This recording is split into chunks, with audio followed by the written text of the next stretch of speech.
প্রিয় শিক্ষার্থী বন্ধুরা, আমরা এখন আরএলসি সিরিজ রেজোনেন্স সার্কিটের কিউ ফ্যাক্টর ব্যান্ডউইথ রিলেটেড একটা গাণিতিক সমস্যার সমাধান করব। চলো বোর্ডে চলে যাই। প্রশ্নে কি বলা হয়েছে লক্ষ্য করি। প্রশ্নে বলা হয়েছে একটা রেজিস্ট্যান্স 10 মিলি হেনরি একটা ইন্ডাক্টর এবং একটা ক্যাপাসিটর সিরিজে যুক্ত করে সাপ্লাই দিলে 80 কিলোহার্টজ ফ্রিকোয়েন্সিতে 0.1 কারেন্ট প্রবাহিত হয় এবং রেজিস্ট্যান্সের ভোল্টেজ ড্রপ 10 ভোল্ট। আমাকে নির্ণয় করতে হবে আর সি, কিউ ফ্যাক্টর, ব্যান্ডউইথ এবং কাট অফ ফ্রিকোয়েন্সি সমূহ।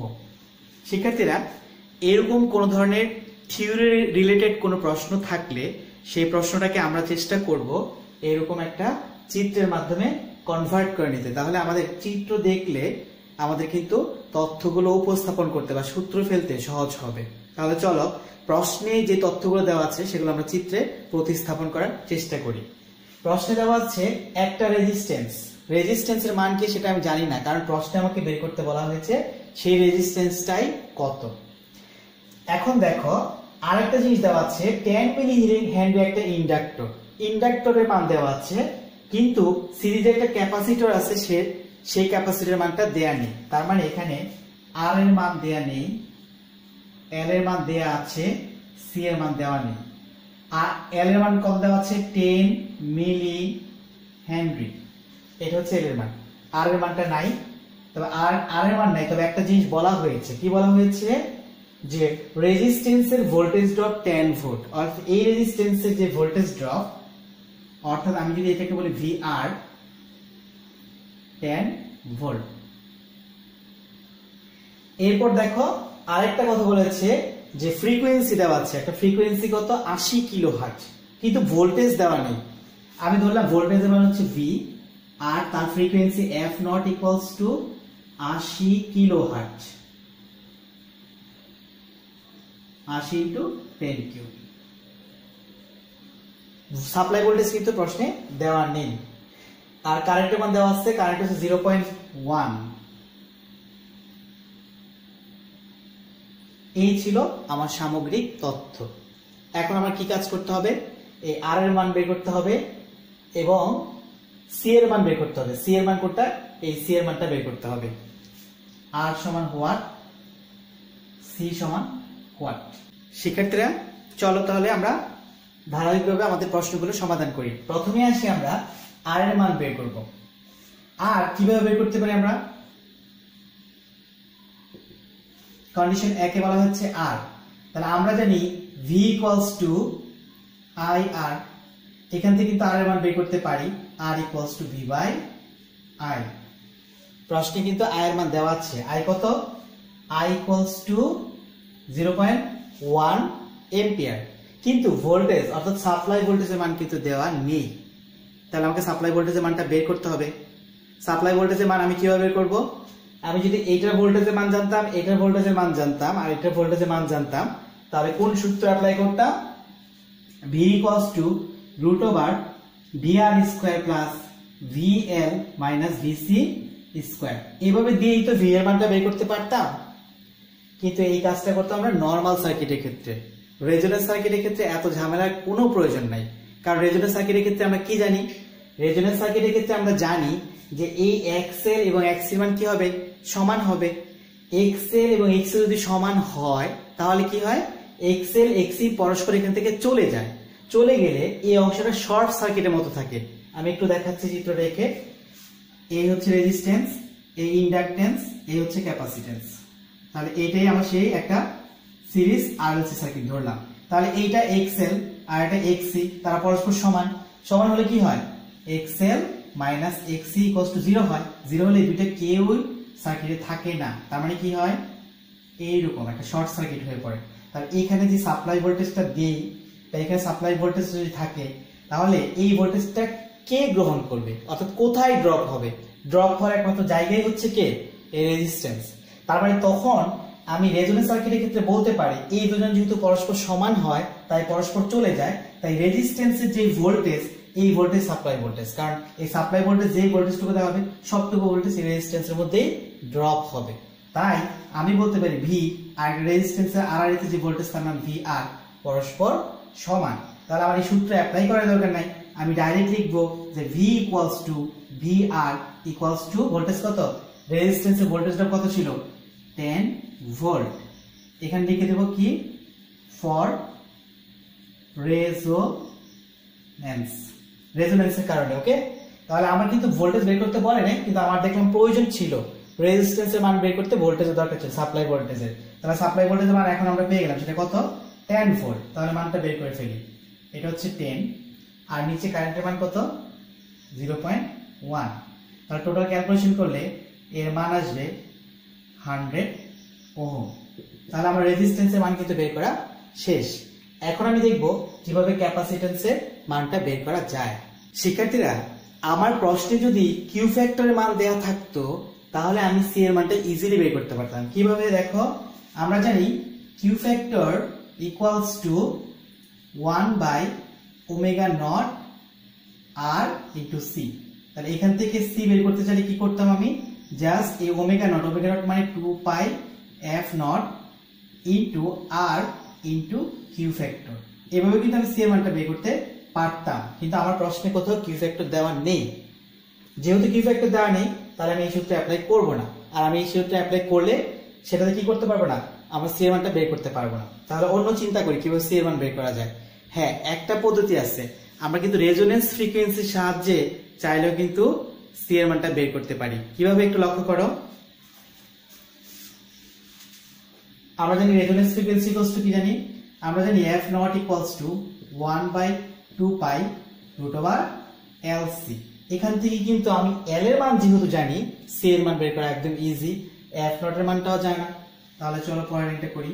পরের হচ্ছে 2 pi F naught equals to 1 by root over L C. আর গ্রহণ করি, মানে দুই পাশকে বর্গ করে নিয়ে আগে, তাহলে কত হবে এটা 2 pi F naught square equals to 1 by L C. তাহলে বা আমাদের কাছে সি এর মান, তাহলে সি কে এখানে আনবো আর এই পুরো মানটাকে ওখানে নিয়ে নিব। C equals to 1 by 2 pi F naught whole square into L. তাহলে মানটা লিখি আমি 2 পাই এফ নট মানে রেজোন্যান্স ফ্রিকোয়েন্সি, প্রশ্ন দেওয়া আছে কত 80 কিলোহার্টজ, আর তার সাথে কি আছে একটা হোল স্কয়ার, পুরোটার সাথে কি একটা হোল স্কয়ার ইনটু এল এর মান। এল এর মানটা কত দেওয়া আছে প্রশ্নে 10 মিলি হেনরি, 10 হচ্ছে মিলি হেনরি। তাহলে এই টোটালটুকু যদি আমি ক্যালকুলেশন করি এর মান পাবো 400 into 10 to the power minus 12 farad. তাহলে এটাকে আমি 10 টু দা পাওয়ার মাইনাস 12 কে লিখবো হচ্ছে পিকো, পিকোকে ছোট হাতের পি দ্বারা প্রকাশ করি, তাহলে লিখবো হচ্ছে 400 পিকো ফেরাড। আমি সি এর মানটা এখান থেকে বের করে ফেলছি, তাই না? এখন আমি বের করবো কিউ ফ্যাক্টর। তাহলে কিউ ফ্যাক্টর কিভাবে বের করা যায়? কিউ ফ্যাক্টরের আমরা অনেকগুলো সূত্র জানি, তাই না? একটা সূত্র জানি এইভাবে, Q factor equals to omega naught L by R. তাহলে এখান থেকে দেখো আমি ওমেগা নট এর মানটা কি বের করতে পারবো? হ্যাঁ, এটা হচ্ছে 2 পাই এফ নট আর এল, আর নিচে হচ্ছে আর। ভ্যালুগুলো বসাই, 2 পাই ইন্টু 80 কিলো, সরি এটা 80 কিলো হার্টজ ছিল, তাহলে 80 ইন্টু 10 কিউব। আর এল এর মানটা কত? এল এর মান হচ্ছে 10 মিলি হেনরি, মিলি মানে 10^3 হেনরি, আর এর মান কত ছিল 100। এখন টোটাল যদি তুমি ক্যালকুলেশন করো তাহলে এর মান আসবে 50। শিক্ষার্থীরা, এই কিউ ফ্যাক্টরের কোনো একক নেই। কেন একক নেই? কারণ কিউ ফ্যাক্টর আমি কি বোঝাচ্ছি, omega naught L by R.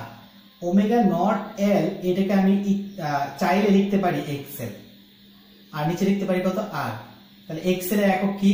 Ohm, আর একক কি? ওহম। তাহলে দুইটার একক কি একই রকম, তাই এ একক যদি চলে যায় তাহলে তার কোনো একক থাকে না। অর্থাৎ এই নিচের ওহম উপর ওহম পরস্পর কাটা গেলে এই কিউ ফ্যাক্টর কোনো একক থাকে না, এর জন্য কিউ ফ্যাক্টর কোনো একক নেই। আরেকটা পদ্ধতিতে আমি চাইলেই কিন্তু এই মানটা বের করতে পারি। কিভাবে একটু দেখো,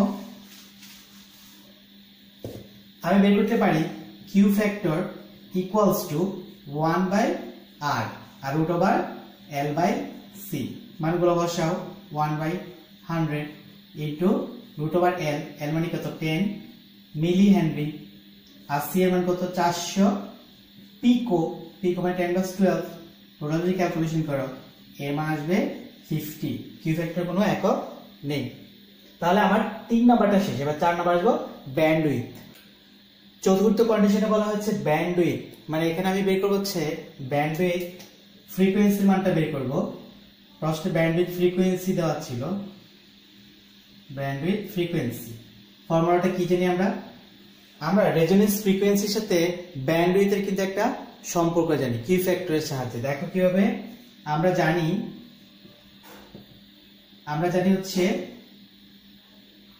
এফ নট অর্থাৎ del F equals to F naught by Q factor.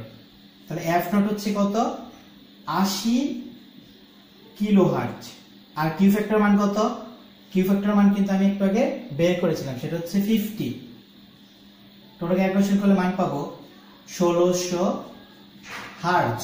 তাহলে এটা হচ্ছে আমার ব্যান্ডউইথ ফ্রিকোয়েন্সি। এখন বের করবো কাট অফ ফ্রিকোয়েন্সি সমূহ। এখন আমরা বের করবো cut off frequency. Cut off ফ্রিকোয়েন্সির আরেক নাম কিন্তু আমরা জানি, সেটা হচ্ছে হাফ পাওয়ার পয়েন্ট সমূহ। তাহলে এইটার আরেকটা হচ্ছে হাফ পাওয়ার পয়েন্ট। কাট অফ ফ্রিকোয়েন্সি ফর্মুলা হচ্ছে, একটা হচ্ছে F1 এবং একটা হচ্ছে F2।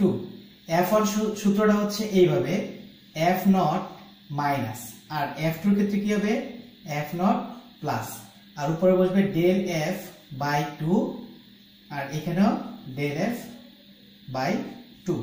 তাহলে আমরা এই ভ্যালুগুলো বসালেই কি কাট অফ ফ্রিকোয়েন্সি গুলো বের করতে পারবো। তাহলে এই মানটা বসাই দিই, রেজোনেন্স ফ্রিকোয়েন্সি কত ছিল, এই মানটা উপরে, অবশ্য এই পাশে আলোর জন্য দেখা যাবে না তাই নিচে লিখিনি। F নট হচ্ছে 80 × 10 কিউব মাইনাস ডেল এফ ছিল 1600 বাই 2। এইটা ক্যালকুলেশন করলে মান পাবো ৭৯,২০০ হার্টজ, আর কিলো হার্টজ দিয়ে কি পাবো, এটা 79.2 কিলো হার্টজ। এখন দেখি আমরা যদি পরবর্তীতে মান বের করতে চাই, এটা হচ্ছে লোয়ার কাট অফ ফ্রিকোয়েন্সি, যেটা মাইনাস থাকে সেটা লোয়ার কাট অফ ফ্রিকোয়েন্সি, আর যেটা প্লাস থাকে F2 সেটা হচ্ছে F naught plus del F by 2।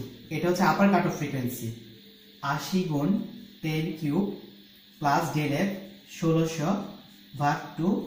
এটা ক্যালকুলেশন করে মান পাবো 80,800 হার্টজ, অর্থাৎ 80.8 কিলো হার্টজ। এই হচ্ছে কাট অফ ফ্রিকোয়েন্সি সমূহের মান। শিক্ষার্থীরা ধন্যবাদ সবাইকে।